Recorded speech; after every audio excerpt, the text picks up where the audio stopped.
This is the story.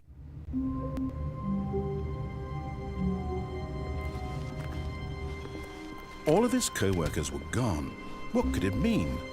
Stanley decided to go to the meeting room. Perhaps he had simply missed a memo. No matter how hard Stanley looked, he couldn't find a trace of his co-workers. At first, Stanley assumed he'd broken the map, until he heard this narration and realized it was part of the game's design all along. He then praised the game for its insightful and witty commentary into the nature of video game structure and its examination of structural narrative tropes. So, now that you're here, what do you think? Isn't this a fun and unique place to be? Why don't we take a minute just to drink it all in? Okay, I'm over it now. What do you think? Are you sick of this gag yet? Ah, then in that case we'll continue. But now, here comes the real question. What do you think would have happened if you had told me that you wanted this to stop? Do you think it would have been particularly different? Would I have taken the same idea but rephrased it superficially to fit that answer? Perhaps you never would even have thought of it if I hadn't brought up the issue in the first place. Oh, now think about it. Will it be worth it for you to restart and then come back here just to do the other option? Clearly, this whole gag takes some time. What if the other option is even longer? How long will you spend in total just to have heard all the narration? Oh, and this is rich. Perhaps you've just played the other option, and now you've come to see what happens in this one. So, what do you think? Which choice was the better one? Imagine if you had selected continue on your first playthrough, how tantalizing it would be not knowing what happens when you pick the other option. Indeed, you are one of the lucky ones. Though if the other option is really miserable to listen to, then perhaps you're not. In fact, I'm just going to say that no one who's listening to this is lucky. Well now, I've built up the other option so much that I'm going to stop talking and leave you to your decision whether to come back here, continue with the game, or just sit in this spot forever and ever. Cheers.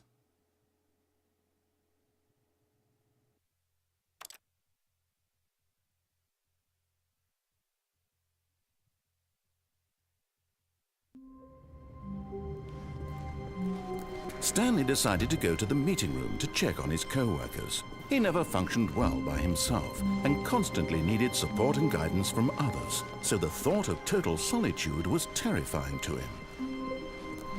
When Stanley came to a set of 2 open doors, he entered the door on it. This was not the correct way to the meeting room, and Stanley knew it perfectly well.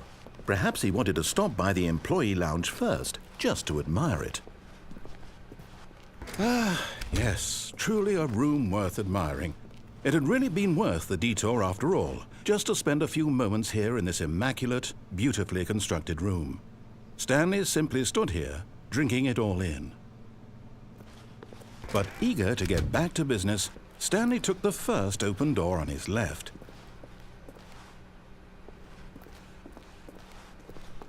Stanley was so bad at following directions, it's incredible he wasn't fired years ago.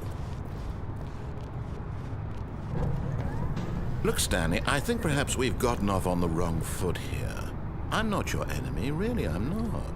I realize that investing your trust in someone else can be difficult, but the fact is that the story has been about nothing but you all this time. There's someone you've been neglecting, Stanley. Someone you've forgotten about. Please, stop trying to make every decision by yourself. Now, I'm not asking for me, I'm asking for her. This is it, Stanley. Your chance to redeem yourself, to put your work aside, to let her back into your life. She's been waiting. That's her, Stanley. You need to be the one to do this, to reach out to her. If you can truly place your faith in another, then pick up the phone.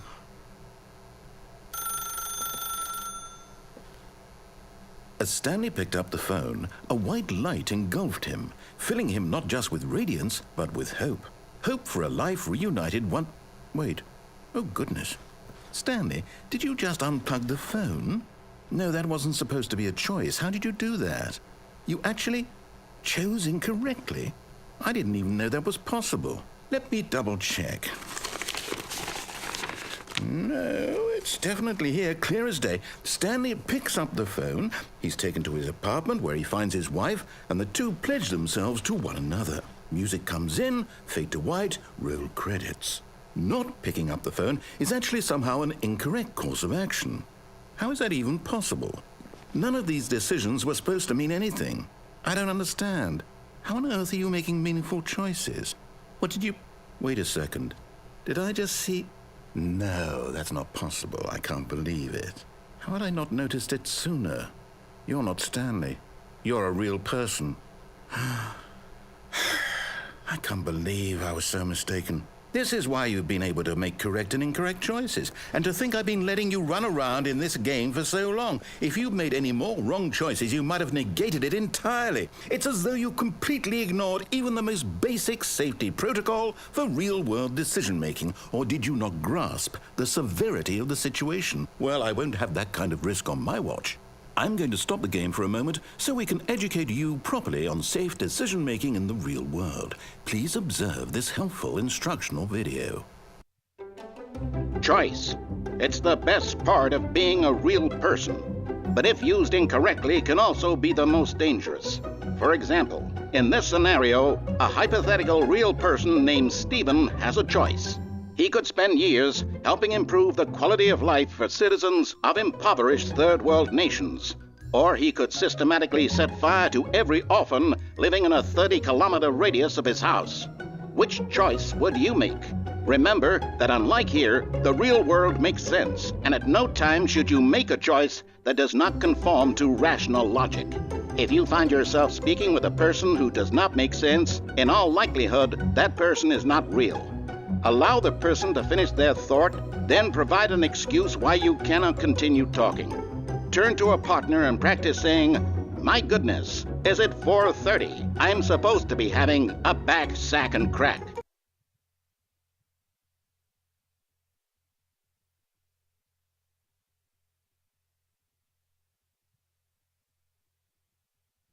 Excellent.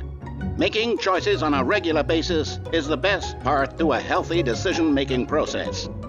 Most medical professionals recommend making at least 8 choices per day. Do you make more than 8? Less? And finally, if you begin to wonder if your choices are actually meaningful and whether you'll ever make a significant contribution to the world, just remember that in the vast infiniteness of space, your thoughts and problems are materially insignificant, and the feeling should subside. At this time, your instructor will guide you in an exercise to test and reinforce the material covered in this video. Welcome back. You may have noticed that this room has begun to deteriorate as a result of narrative contradiction. But not to worry. Now that you're properly informed on good decision-making, we're going to revisit a choice you made just a few minutes ago and see what the correct thing to do would have been. This way, please.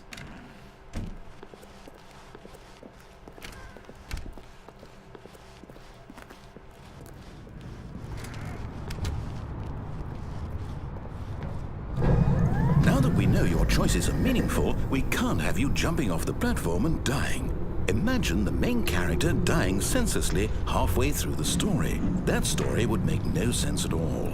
We just need to get you home as soon as possible before the narrative contradiction gets any worse. Unfortunately, it seems this place is not well equipped to deal with reality.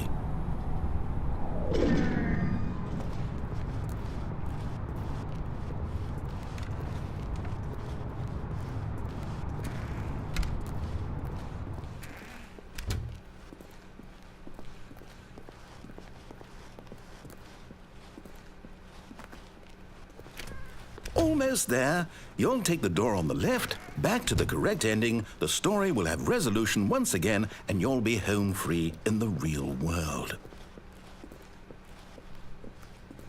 Now remember, all you need to do is behave exactly as Stanley would. That means choosing responsibly and always putting the story first. I'm quite sure you'll be up to the task. Just follow my lead and you'll be fine. All right. When Stanley came to a set of 2 open doors, he entered the door on his left.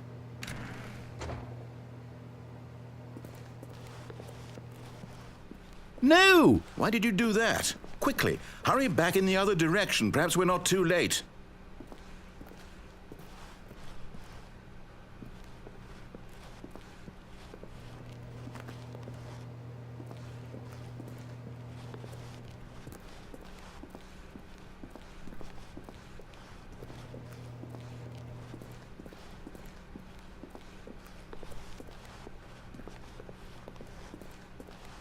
Oh, it's ruined.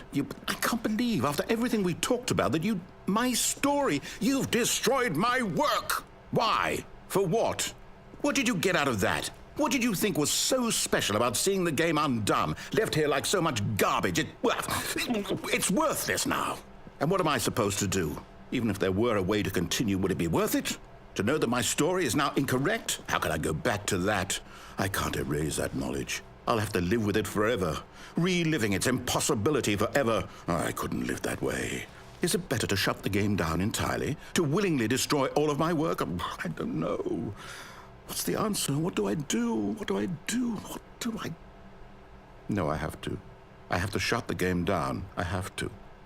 I have to.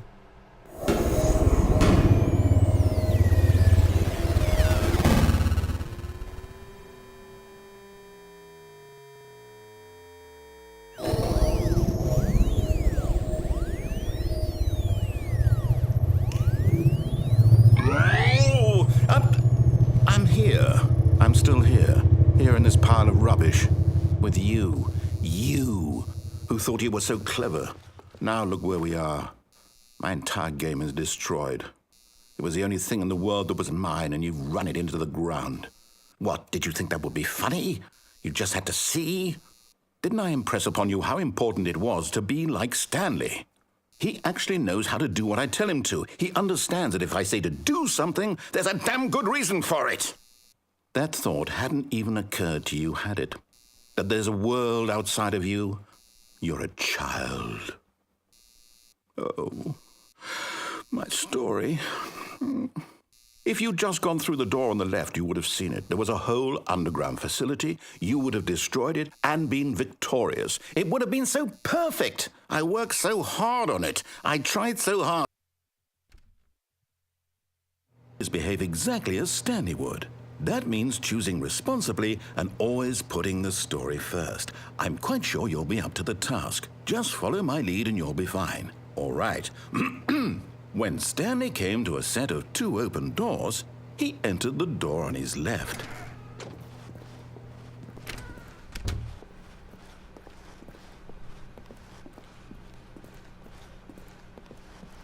Yet there was not a single person here either. Feeling a wave of disbelief, Stanley decided to go up to his boss's office, hoping he might find an answer there. Coming to a staircase, Stanley walked upstairs to his boss's office.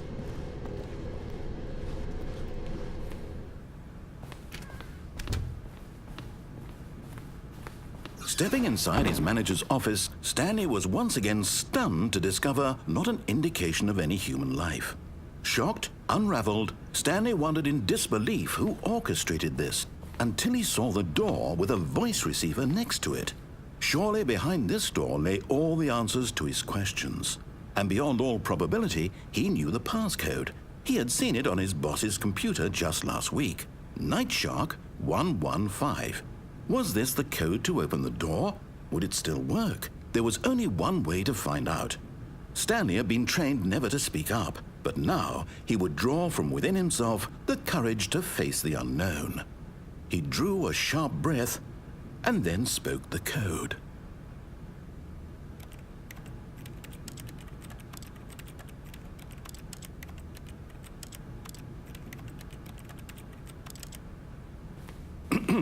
Stanley spoke the code. Nightshark 115. He spoke it into the receiver, right there on the wall.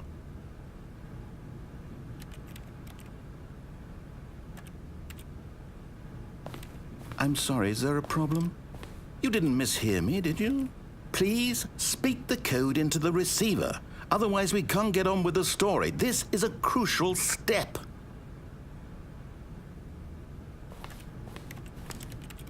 Okay, fine, you're not going to do it, but you know what? It's pretty humiliating to bring you this far, only for you to suddenly decide you have better things to do. I asked you for this one single thing, for your respect. The kind of respect Stanley shows for his choices. He knows what it means to take a story seriously.